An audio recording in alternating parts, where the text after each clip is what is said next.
Un de mes voisins est mort la semaine dernière. Il avait une soixantaine d'années.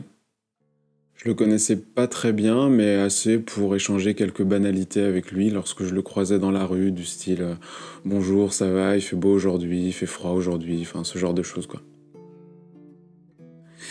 Et ça fait à peu près 8 ans que j'habite dans cet immeuble.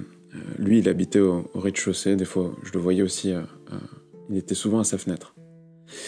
Et il y a une chose qui m'a toujours marqué chez lui, c'est que je l'ai jamais vu ne pas fumer.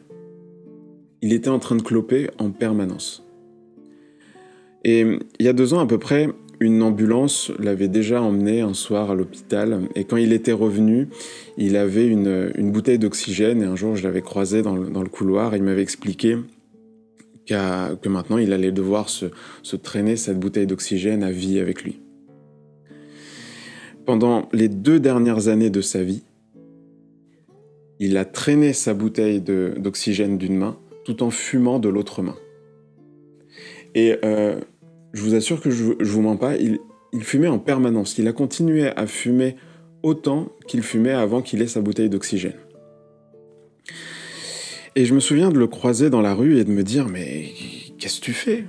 Qu'est-ce que tu fais ?» À un moment, c'est pas comme si t'avais vraiment envie de mourir. S'il avait vraiment envie de mourir, bon, il se trimballerait pas sa bouteille d'oxygène, il essayerait pas de se soigner, et en parallèle de ça, il fumerait pas comme un pompier, quoi. Donc, c'était un peu bizarre.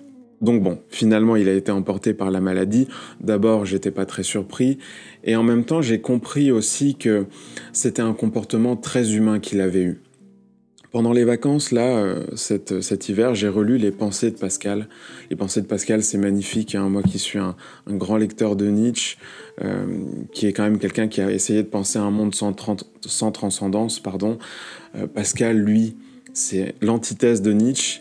Il est tout entier tourné vers Dieu, mais je suis assez subjugué par la justesse de son analyse de la condition humaine. Parce que parfois, Nietzsche me semble un petit peu hermétique dans la façon qu'il a de proposer un espèce d'idéal surhumain, mais qui pour le coup n'est pas vraiment humain. Alors que Pascal a une analyse très très juste des passions humaines, de la souffrance, du bonheur, et pour ça je le trouve très bon et très intéressant à lire. Donc je vous le conseille vraiment si vous l'avez jamais encore lu.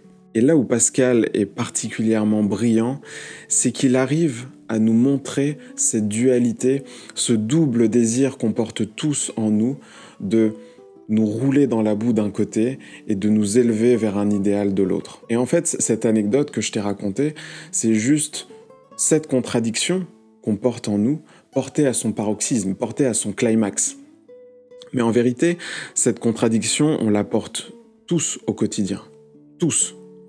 Tu veux être plus concentré, mais tu oblitères ta capacité de concentration en regardant des vidéos TikTok. Tu veux avoir des meilleures notes, mais tu révises ton examen la veille au soir. Tu veux être plus en forme, mais tu prends jamais le temps de te faire à manger correctement. C'est pour ça que des gens comme Pascal sont importants, que les moralistes sont importants, parce que une fois que tu as identifié, grâce à eux, que c'est un problème commun à l'ensemble de l'humanité, que tout le monde, finalement, doit mener cette lutte intérieure, alors 1, tu te sens moins seul, 2, tu réalises que tu as un rôle à jouer dans cette lutte, et 3, tu vois que certains ont gagné ce combat, ou en tout cas ont fait un pas beaucoup plus important que le tien en direction de l'empire qu'ils ont sur eux-mêmes, et qu'ils ont gagné ce combat, ou qu'ils sont en passe de le gagner, parce qu'ils ont fait le choix répété de moins se rouler dans la boue que de s'élever vers leur idéal.